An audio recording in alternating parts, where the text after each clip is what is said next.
yeah, you just have to be there. You know, you had to be there. And it was just great to say, like, all right, I was there for that, you know what I mean? You have to be there. I wish I wasn't there. You know? You have to be there. This week's You Had to Be There is Mick Bohan, who is obviously very familiar as multi-All-Ireland winner with the Dubs. So, Ciara Trant, you couldn't be here on a better day. Yeah, what a coincidence. Mick's obviously sitting right beside us. You can tell us just how great a coach he was. You can embarrass him here by tales of greatness. There was a proper warm embrace between you two. So just how good a coach was Mick? Yeah, I think obviously you've the records to prove it, the success to prove it. I think we had a good group of girls, a fantastic management team together, and I think it was all the right people together at the right time with the right skills and talent. And Mick was able to kind of fit everyone together. But I think the thing that we take most pride in is, yeah, we achieved greatness and whatever, but doing it as good people was definitely something that you pushed for us, and I think that kind of brought an extra sense of pride to everything we did and how we went about our success and winning, and even like the bad days, how you carry yourself and stuff like that. So that kind of everything else falls into place when you're doing things in a way you believe in and you're proud of.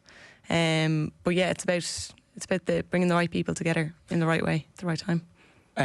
Before you were here, Mick, we were talking about what it was what the situation was like before you arrived with the Dubs. Do you remember the very start of taking over that group and what the situation you inherited was like and what the changes you made at the start were? Because they were clearly a talented group who were just butting up against some kind of glass ceiling. So the first thing is hunger. Like, they obviously had been beaten in 3 All-Ireland finals, so the ability was there, but there was a massive hunger to be successful. I suppose the biggest issue we had to start, or to deal with at the start, was there was 3 or 4 of them on the verge of pulling away. That, you know, the setbacks had hurt them hugely, and I mean, there was a lot of meetings took place during that time to try and just break that wall down a little bit. And at the same time, Fox Cab had been beaten in an All-Ireland club final. So then the setbacks were huge, you know, like you look at players like Sinead Ahern, Sinead Goldrick, who had already given so much at the time. And I remember we came in around, I think it was November time, and we spoke about going back on the pitch, and you literally couldn't hear a pin drop in the room. There was no energy to do it. Like, players didn't want that, but the biggest thing that stood out at that time was the shot score ratio. I think in the previous All-Ireland final was something like 32 or 33%. So skills had let them down. That was very evident from the outside. So that was our modus operandi, that we would go after that initially. But Ciara referred to the group, like, you know, I've incredible fondness towards that early group. They were just a magnificent group of individuals who just small little things that stopped them from achieving what they were capable of. And rightly, I mean, I suppose I was lucky. I had the experience of coming in on the back of the lads, and I would have used people who had been successful in different setups to help me. But the thing, we had some magnificent days, but we had hard days, as is the nature of sport. And the 5 in a row, when we were beaten by Meath, I still look back on the way the team carried themselves that day. And it would be something that I would be hugely proud of. Obviously, at the end of the day, we would have loved to have won it. But it just showed me how good a group that they had developed into, that they were able to take that on the chin. And to a player, every one of them went to the Meath players. And that didn't always happen to us on days where we had been victorious. So we were delighted that the group, you know, had shown that whatever. Oh, there you go. Had shown, excuse me. That's all right. Imagine that. That's a phone call from Australia in the middle, in the middle of it.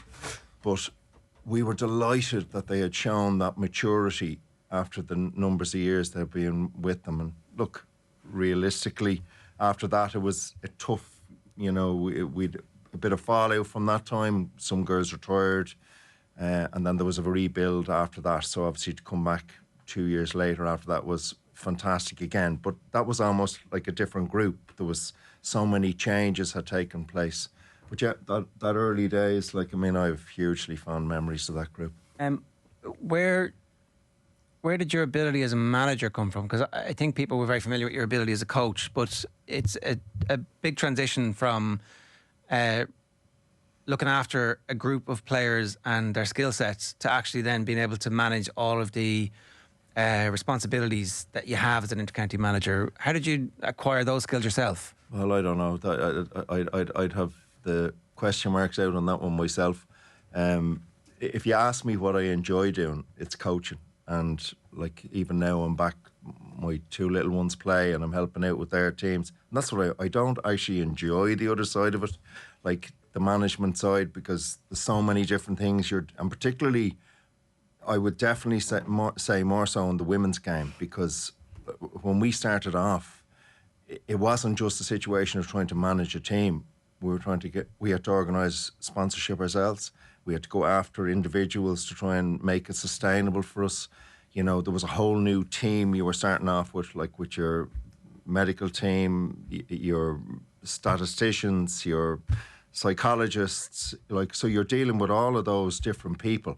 Now, it was a blank canvas, and there's always something nice about starting because you can lay your own marker down on it. But I would still say to you that my passion would have been in coaching, so that made it obviously less enjoyable. And I'm saying that, you know, with all due respect to everybody involved. But I also had a phenomenal group of people around me to assist. Like there was, you know, I certainly tried to offload an awful lot of the responsibility I had onto the wider management team, and, you know, people with certain skill sets. For example, the likes of Elaine Kelly, Redzer, who was a former player, even though she was in with us as essentially a sports psychologist, she did so much more than that. But so when we recognised somebody with that ability, then we let them off. Was it obvious for you to take the job when it became available? Was it something you had to think about? So that's an interesting one. Like, I was involved with the girls in 2002, 2003. I coached them in 2002. They were the first senior team to win a Leinster title, senior Leinster title. Imagine that, from Dublin in 2002. It's hard to believe with the population that we have that was the case, but it was. And then at that stage, you know, there was no round robin series or any of that, so we were beaten in an All-Ireland semi-final. I think it was by Mayo. And in 2003, I took them over and we were beaten in the final by Mayo. So I obviously then, the next whatever number of years, I started off with the lads' development squads in 2002, right through to 2016. I was involved with inter-county teams, and I stepped down with the lads because my father had passed away, and my best friend about 6 months after that. And I always felt I was going to go back. It wasn't even a thought. It was a matter of, well, look, I'd spoken about taking a year out with Jim, and then I actually ended up doing a year with the Clare footballers, because when Hughie, who had married a Clare woman, passed away, which was 6 months after that, I said, now here's an opportunity to mark the two lads, and I did a year with the Clare footballers. So I would have always felt I was going to walk back in with Jim. It didn't happen. I got a phone call from Dublin County Board, and I thought to myself, do you know what? That's actually something that has been probably in the back of my head, because after losing in All-Ireland in 2003, it was an opportunity to go back and see if we could change things around. So they're challenges that are nice, you know. So yeah, that's really how it happened. Right. So there was no great master plan. No, it turns not at out all. that various things along the way. You mentioned the Clare footballers. Was that with Colin Collins? Yeah. Right. And was that random enough, or? I picked up the phone to Colin. I was down in Lahinch, and I had met him on the prom or something like that, and we had swapped numbers, and I gave him a ring. We had a coffee, and one thing led to another. I initially had said I'd come down and do a night a week, and sure, one night turned into 4, the usual stuff. And yeah, we had a fantastic year. We beat Kildare in a Division 3 final, which was like any other All-Ireland I've been involved in, from a point of view of what it meant to them. Yeah. And And it's funny, I have a friend this year, one of the Clare lads who's involved, was in coaching Limerick, and they obviously won the Division 4 final, and we were having this conversation about how important it is for particular weaker counties, because they had spoken about the crowds and taken those competitions out of Croke Park, and you would kill the game for those weaker counties. And he made the point to me that if he had offered the opportunity to Limerick to be given automatic promotion to Division 3 or to have to play it off in Croke Park, it wouldn't be a question. So that's how important those days are to them and to their families. And I experienced that with Clare. Like, I mean, the first training session we did in Cratloe, which is Column's club, there was about 14 players. And imagine inter-county team. Yeah. And like having come from either, you know, year set up or the lads where you've 36, 38, you've and a waiting list to get in behind them. Yeah. And the kit man asked me that night, you know, how many footballs would we need? And I said, well, how many have we trained? He said, 14. I said, well, we need 14 balls. And he chuckled and he walked away. And I said to him, what are you laughing at? And he says, geez, Mick, we wouldn't be used to taking the balls out here until in around June. So, anyway, look, again, what a fantastic year I had with that group. And I really enjoyed working with Colin. Very different style. And, you know, knew everything about their families and people who had played in their families for years for Clare and had a really good connect with the players. But yeah, fantastic. And did that influence your style then when you took over with the Dublin women's team, that actually you'd had loads of different coaching styles and management styles to draw on? So I suppose in coaching, you're obviously learn things from good people, from being involved. But at the end of the day, your own personality comes out. Like, it's very hard to try and, you know, follow somebody else's way. There's times, and, you know, when I was playing football, the dressing room would have got turned upside down at half time. But you learn over the years about that's noise and how influential is it for the player. But then there's other things you learn about, like, and at the end of the day, everyone has a different skill set. There's no point trying to do something with a group if that's not your skill set.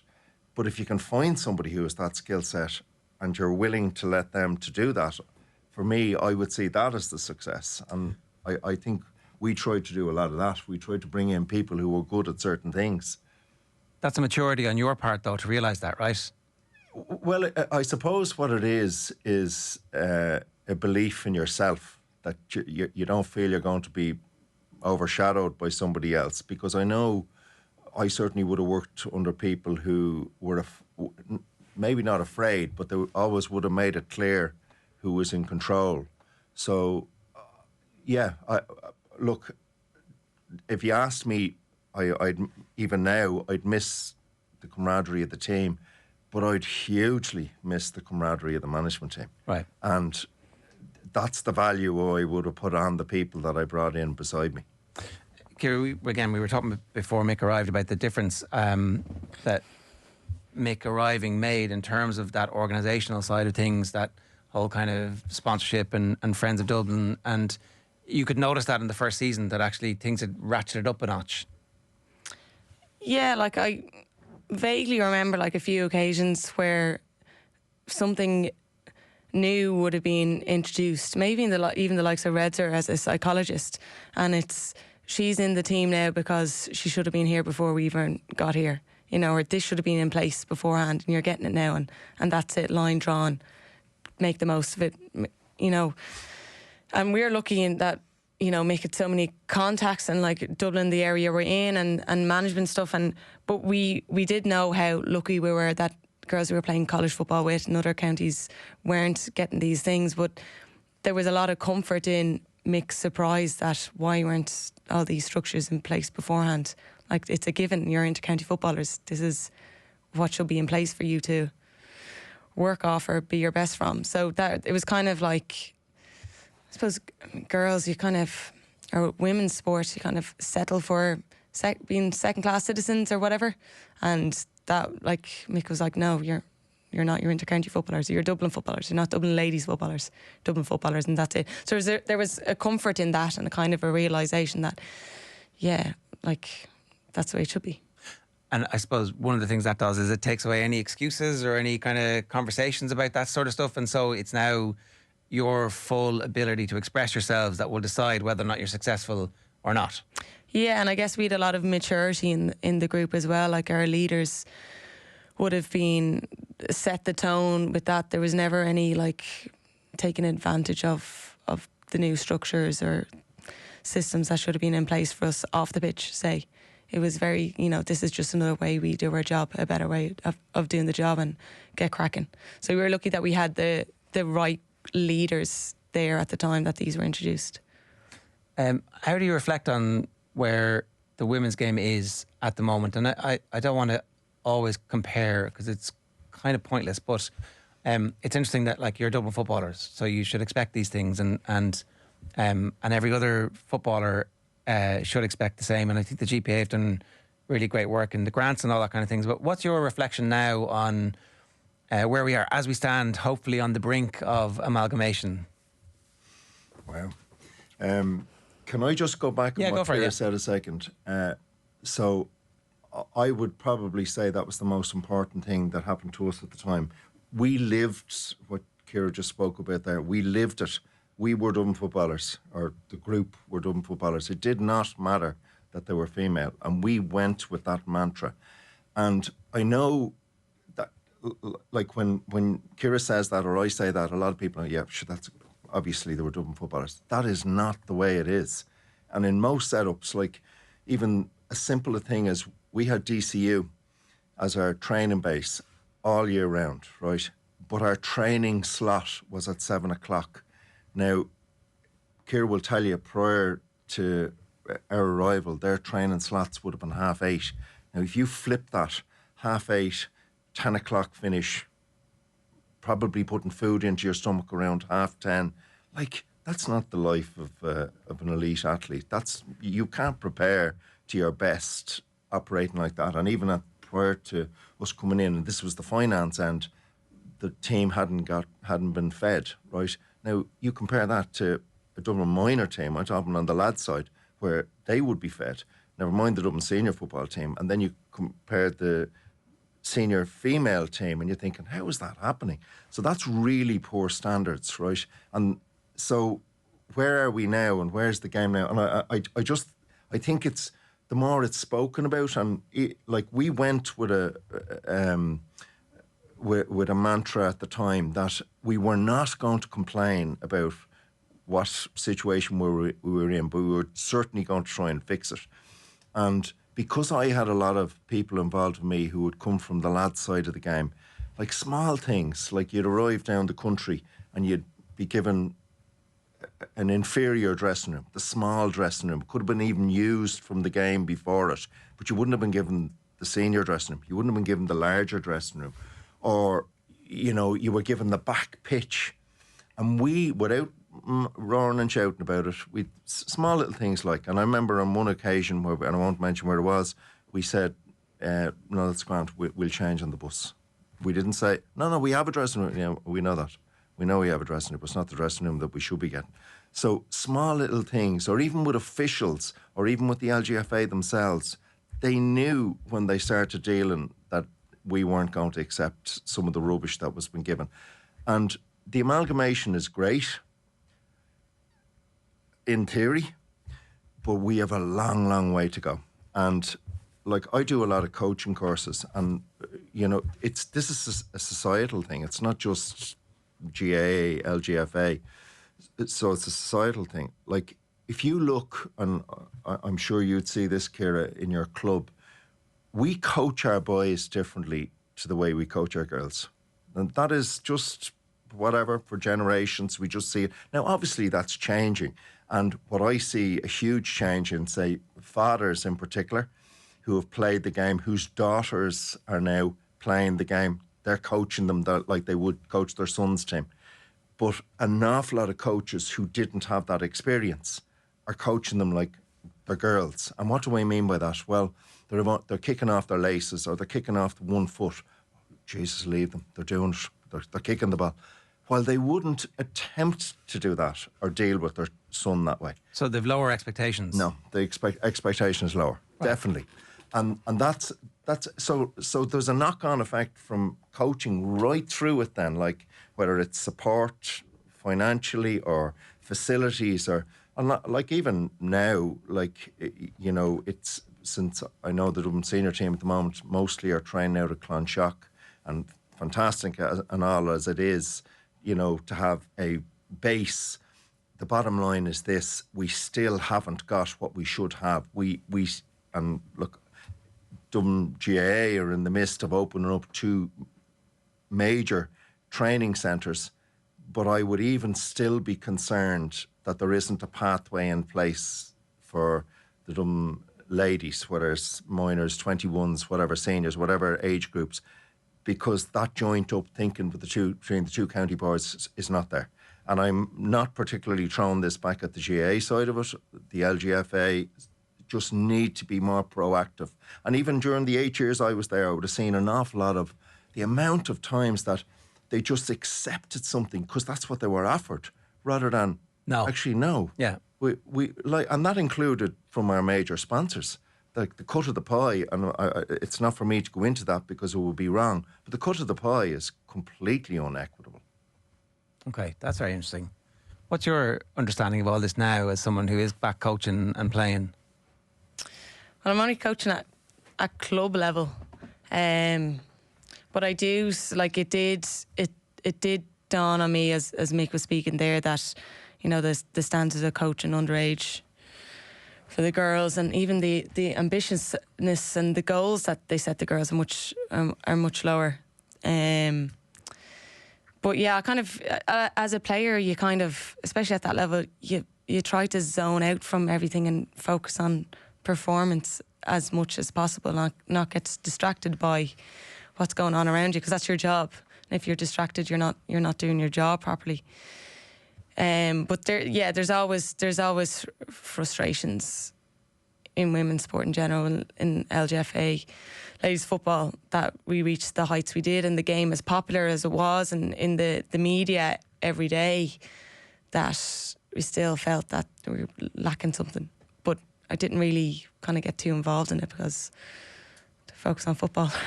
But now's your time, right? And your generation's time, who've come through and seen what I'm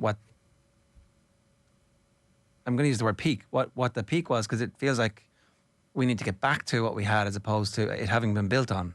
That's what it feels like. You guys were part of a peak and the numbers have come down. It was like, well, it was just because it was, and for whatever reason it has been accepted. Yeah, probably.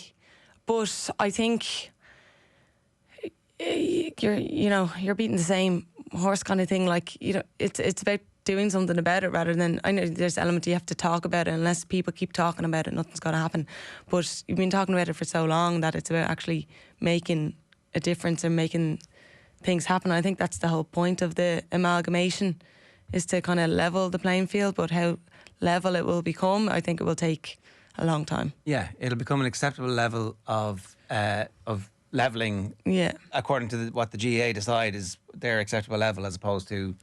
One last question. I never quite fully understood why the women's split season followed the men's split season, when actually if they'd kept the All-Ireland finals in September, all GAA fans would be crying out for the women's football final and the camogie final. That just felt like, to me, like a massive opportunity. It's like, okay, so we've condensed this season, we'll also condense our seasons and just go at the... Am I wrong about that? Yeah. I think we missed a huge trick there. I didn't like the new season anyway when I went back in on it. Like, the whole thoughts of playing your football or coming to an end in first week in August just made no sense to me. And particularly when September was a free month from other sports, it was just such a massive promotion. And again, and I'm not crying over spilt milk here, but I think the girls miss out more, and I'll tell you why. So the tendency is they get one major day to show what they're capable of. Like, if you're following the Dublin senior footballers, or Kerry, You're certainly getting exposure on national television for 5 or 6 big days during the course of the championship. So we can all see their form and follow it. Or look at the hurling the weekend. I mean, even if you're not from Clare or Limerick or Tip or whatever, you can follow it, right? Because you're getting exposure to it. The girls really get one day. And I still look back to the 3 in a row game for us against Galway, which was a miserable day in Croke Park. And even though we were successful, there would still be a sense of frustration since that we didn't perform to the level we were capable of. And why does that still gnaw on me? Because it was the only opportunity we had that year to show what we had done. No one really saw anything else. Like, you know, if you're having to pay to watch the games, the likelihood is not an awful lot of people are going to tune in. And as much as good as TG Car are, and they've been fantastic for the game, realistically, that's the big day. That's the day that people tune in on. And now, with people on holidays in August and whatever else, the promotion of the game, I feel, is lost. And I feel particularly the girls lose out on them. And is it too late for a divorce to happen from the men's split season and to go back to and reclaim September? Is that just not possible? Of course it's possible. And like, I mean, this theory behind the club getting more time with the players is that's completely misconcept now at the moment. And obviously then in the women's side of it, you bring in the Aussie rules, which has been another deterrent from the game. And it's now affected that because which they were probably always going to do, have changed their season. To make it longer, yeah. And now you have to make a decision on our end still, right? I would say to you that even with that situation, I just feel that the longer season, and like this doesn't happen in the lads, by the way, because there's a series of knock-on effects. The Sigerson Cup is run off in about 6 weeks. The O'Connor Cup is run off in 3.5 months. Now you think of the best young kids who are coming through your ranks, and the knock-on effect of this, as we would have seen, our strength and condition coach Sammy Dowling would have made a big thing about this. If they're with the college for those 3 months and they're training and playing with the college, they're not able to do the conditioning program that's required for them to avoid injuries when they go on through the latter stages of the season. So the knock-on effect of all of that, because of the season has been condensed, I think is huge. Okay. All right. Well, look, we'll come back to that because it's definitely a good talking point. Your list is incredible, by the way. So for You Had to Be There, we asked people to pick 5 sports events that they've been to. You didn't pick any of the All-Ireland wins, very humbly, or defeats even. Can we start not in sequence? You have Feakle versus Sixmilebridge in the Clare hurling final, in the county final in 2024.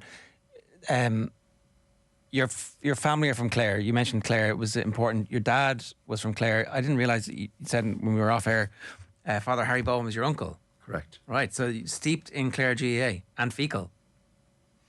So, yeah, we from when we were kids, we would have obviously been up and down the road to Clare and then got a holiday home in Lahinch, and our group would have visited Lahinch 3 or 4 times. In fact, every group that I've been involved with have gone to Clare, including Jim would have brought the lads to Doonbeg because of his connections with Clare.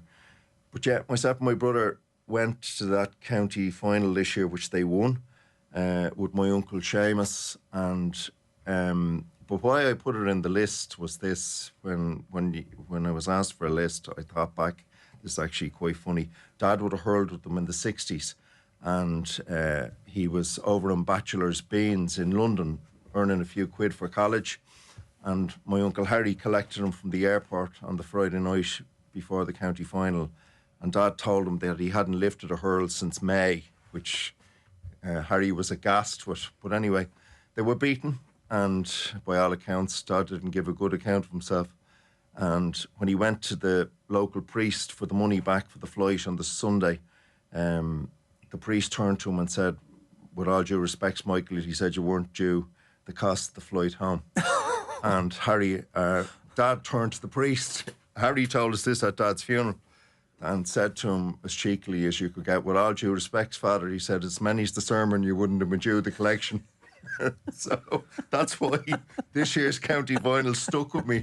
I thought, well, here you go. That one would last long into the annals. But that was a fantastic day for Feakle, obviously, and as All-Ireland champions then to win a county final, that was like fantastic for them. So, when you're a kid, Father Harry is centrally involved in the rebirth of Clare hurling in the 90s. That must have been incredible. Incredible, yeah. Sure, look, I mean, and we'd often joke we were allowed to support Dublin football, but we had to shout for Clare hurling. And we would have been in the car with Dad all those days. And I mean, I still even remember, I don't know if you remember Seamus Jurek, who was an all-star goalkeeper, but I would have been at that event as a child, imagine that. And Dad snuck into the event with me in tow, and he was telling Seamus to shove over a seat to give him a seat. And Seamus told me at Dad's funeral that that night not only did he give him his seat, but he felt he should have given him his All-Star. So yeah, we would have grown up with that on magnificent days, because I mean, you're immersed in a team. But that was a time when a child would have gone into a dressing room after a game, or the pub afterwards with the team, so that was just like a large family, and we would have followed them every year at the time, and obviously was very proud of Harry, but not just that. I mean, he was obviously immersed in Clare hurling, but the rural housing scheme that he set up to try and bring people home, and to smaller communities in Ireland, we would have been involved and obviously part of all of that as kids. So we had a huge affinity to Clare right from the start, yeah. That is the type of thing that kind of goes in by osmosis, this whole, it's part of our thing to get involved and to learn how to coach teams and to learn how to be part of the group that sets a tone. You kind of, you don't take that off a stone. It becomes part of who you are when you're growing up. Well, that line, been part of something, that's something that always sticks with me, that... and there's no doubt about it. I mean, the GA at its best, when it does it really well. That whole community feeling, that been part of something, right? But again, then, I don't know what your feelings were, Ciara, but I certainly would have felt a huge void stepping away from that, because when you're immersed in the middle of it, you're part of such a big family, and stepping back, then, at the moment, I'm probably searching to find the next whatever group to get involved in, even though I'm involved with the kids.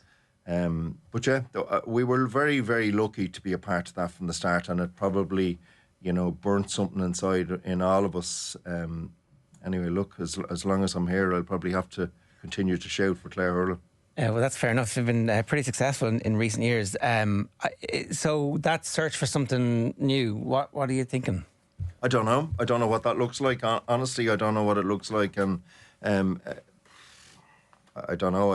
As I said to you, I've a huge passion for coaching, and I genuinely would love to try to help. And I had spoken to some of the girls about this, putting structures in place for the underage groups, particularly on the female side. I had been involved, luckily enough, way back in 2002 in the lads' development squads, and again, coming back to what you were saying about your group, I look, say, at Dublin football at the moment, and I'm talking on the lads' side. Back in 2002, Dublin hadn't won an All-Ireland since 1995. The next one that came was 2011. And, there's something marvellous about those times when everyone around you is hungry. I remember the coaching meetings, the development squad meetings, the staff meetings, the learning that was taking place.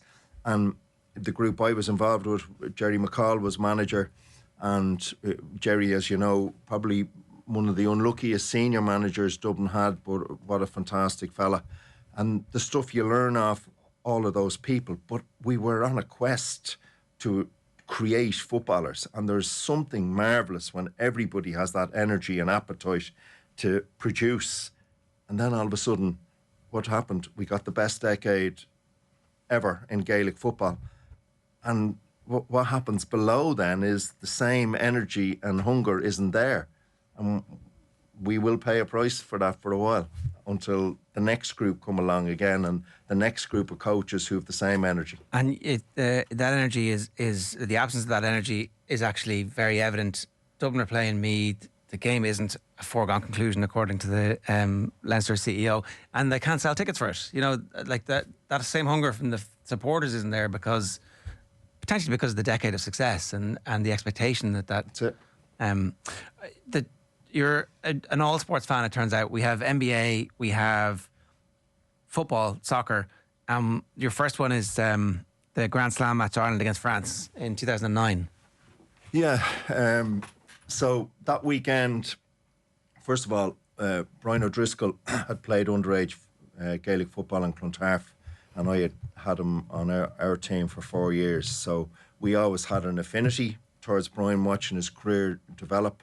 And I was a PE teacher, so I never took that angle that, you know, at the time people would have not been too happy that Brian had given up Gaelic football for rugby, but that was probably always going to be the way, I'd say, in his household. But I saw it as a success for the club that one of our kids in our local parish had gone on to play for Ireland. No more than Cian Healy, who had also played underage Gaelic football for Clontarf.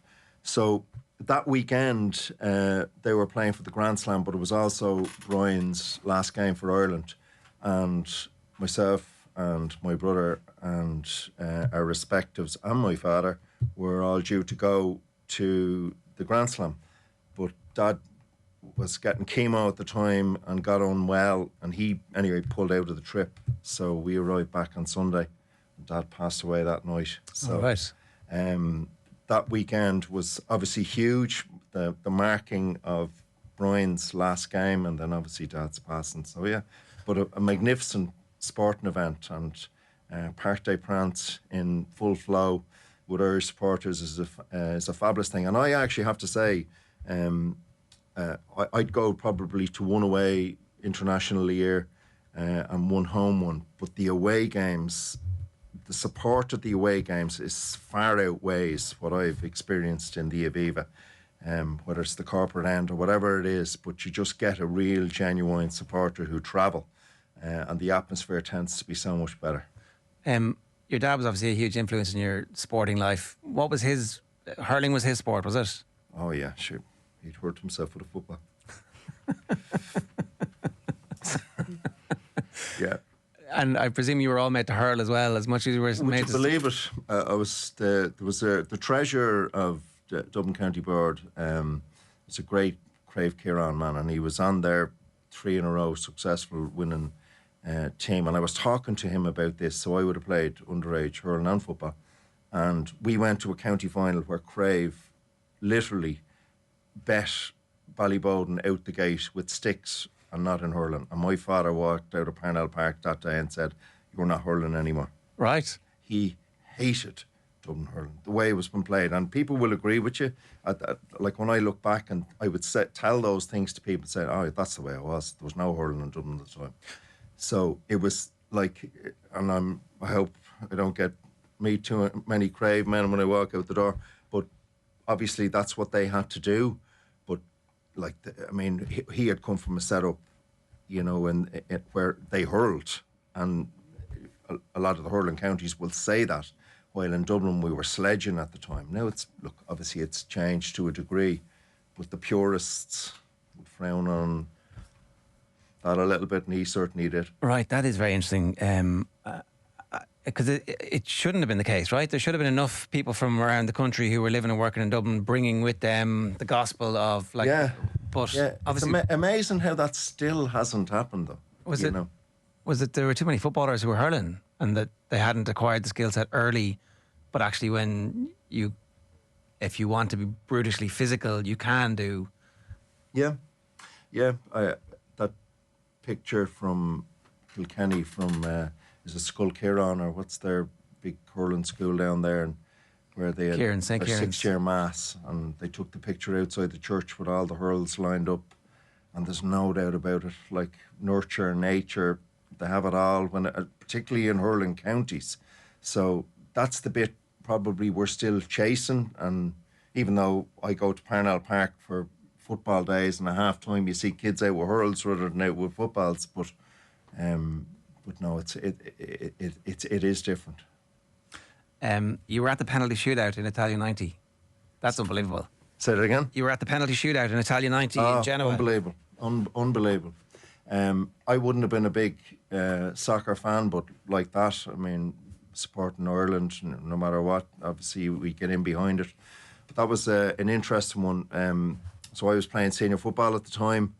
I'd picked up an injury which they didn't know what it was until about 3 years later, because sports medicine at the time in Ireland just wasn't at the level. I got a thing called Gilmore's groin, but we didn't know. But I was struggling with it at the time, and we had just got into the county semi-final. But because Dublin were going well, the club championship was pushed out, and obviously Italia 90 arrived, and I had a group, 6 of the lads off the team and 3 or 4 of the guys who had packages booked for Italia 90, and they arrived around to the house on the Friday evening with plane tickets. They didn't get the package, they got me the tickets, and I probably had the best 3 weeks of my life after it, even though we had a 2-week package. Nobody went back on the charter flight, that was a fact, and we stayed for the next game. But I still remember things like, you get off the plane flight because everything was booked, and obviously the head count, and I'd be at the bottom of the bus with lads' boots on top of me and bags on top of me, and imagine trying to hide this body, or even coming back in the evening time, and like there was 8 beds, but I didn't have a bed, so it was whoever was first back into the place got a bed.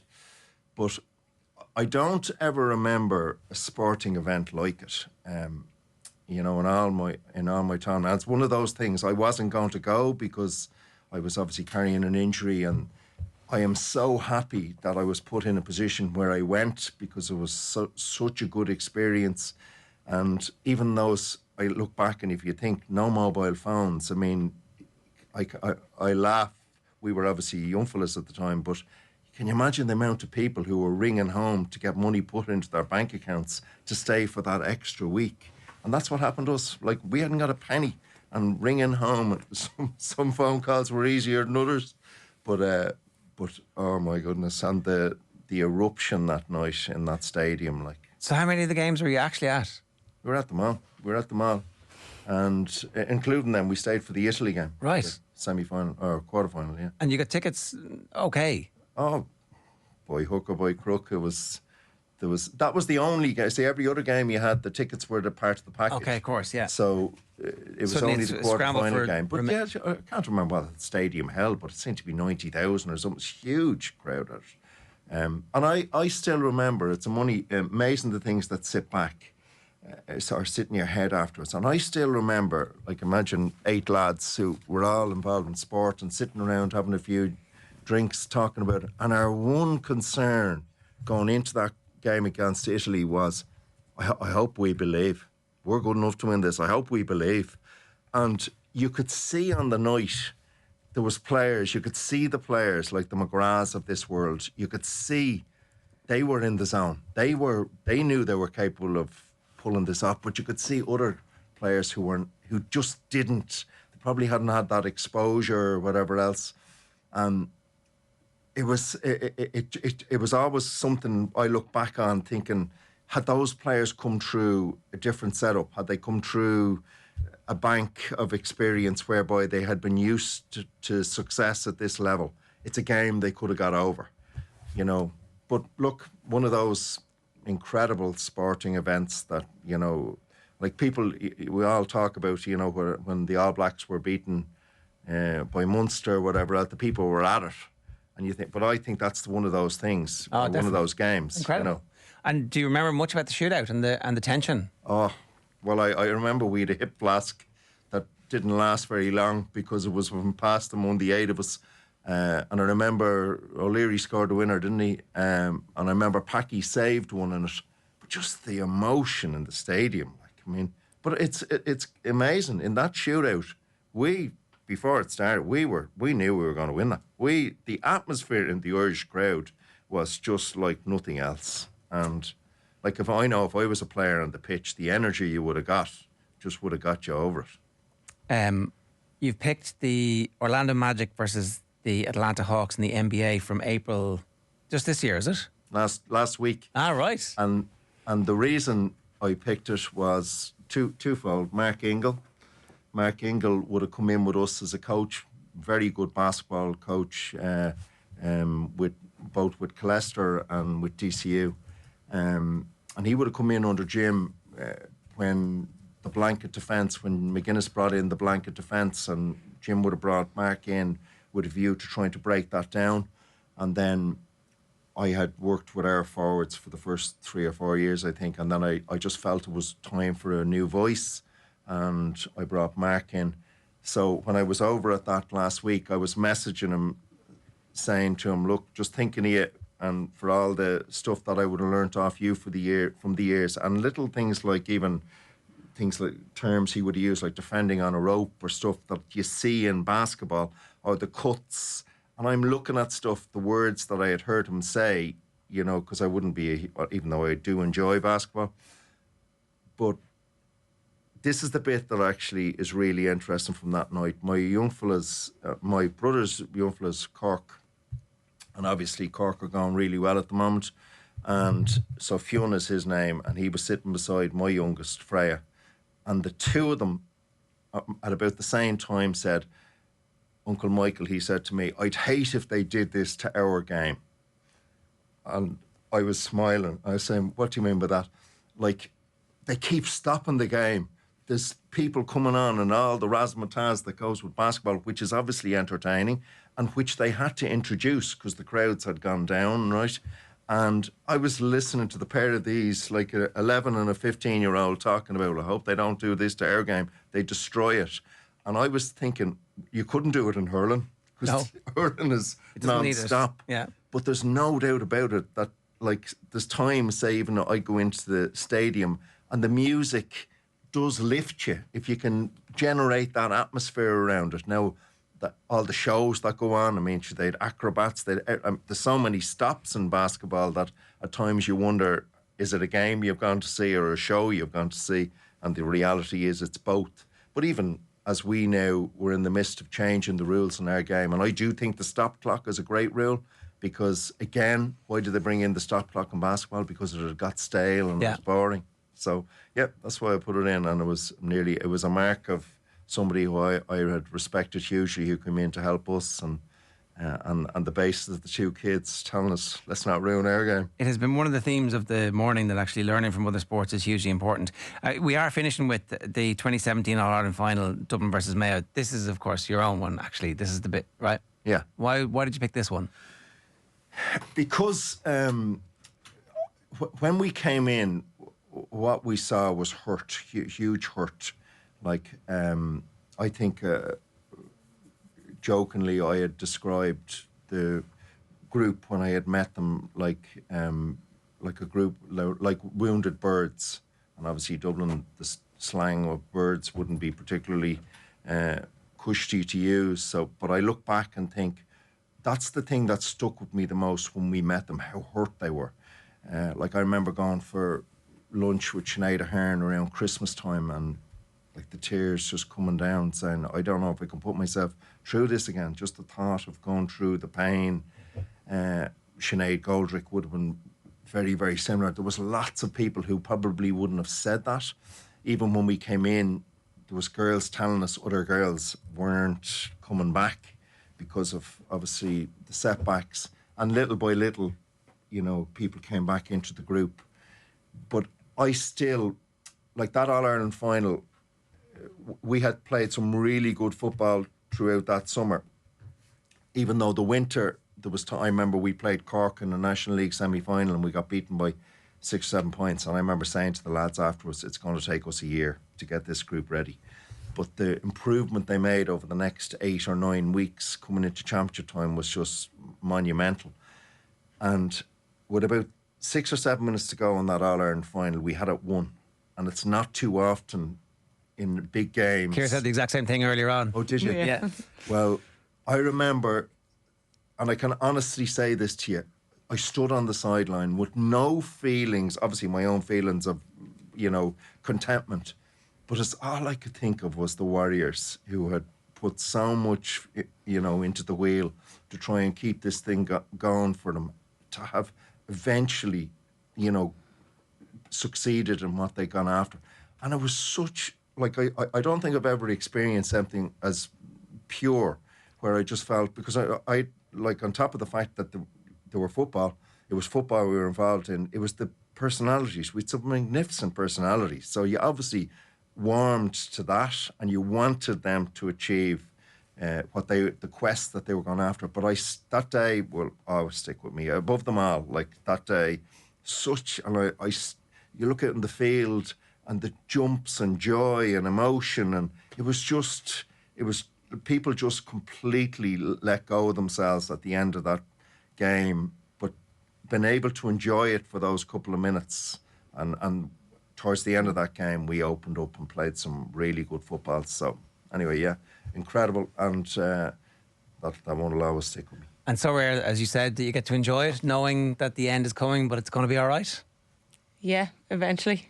Yeah, no, we had a cushion, but I mentioned earlier how we were unstoppable in the last couple of minutes of the game. Like we wouldn't have been able to stop ourselves with some of the football we were playing and the tackling and the turnover. And it was just so fluid and free and enjoyable to watch, knowing you're going to win. To be, we weren't defending, we were attacking in the last 10 minutes of the game constantly. So it was just so enjoyable. For you, would that stand out as the one that is above them all? Yeah, absolutely. Like you never beat your first, and we've luckily had loads of different All-Irelands and different journeys throughout the different years, like different stories for every year. But yeah, the first one and the way we did it, and yeah, the couple of days afterwards and the group that we spent it with is, yeah. Well, listen, it sounds like it was an incredible journey. Thanks so much for going. You want to sing? Just to finish on, there was things happened in that game. I just even as Ciara caught a ball over two Mayo attackers that day, right? Now, that may be par for the course in the lads' game. It isn't in the girls' game. And we saw so many moments of those skill sets. Niamh Collins coming out with a ball, did a shoulder roll that we had worked on because, I remember we worked on, I've told this story before, about a dummy. We worked on a fake hand pass and then a shoulder roll. And in a National League game, Goldie did both. She threw the dummy hand pass, she did the shoulder roll, and the player was still in front of her. When we took it out of the video, she pulled me rightly saying, well, 12 years playing for Dublin and I never got shown how to do a dummy. So, who's the laugh on? But we saw so many incredible moments, those individual moments of so many things that we had tried to work on and implement for the 8 or 9 months that we didn't always see, but they came out on the biggest day. And that's the real testament to a team, that they're able to produce those facets of skill on the biggest of days. And that's probably why that day, on top of the fact that, just breaking that hoodoo and getting over the line, although I would still say, even shortly after that All-Ireland final, the next one up was, we still hadn't beaten Cork. Obviously, that gave us something to go after. But yeah, that day will always stick. Mick, it's been brilliant. You had to be there. Thanks very much. They were incredible memories. And Ciara, thanks very much for joining us today as well. We'll be back tomorrow. Take care.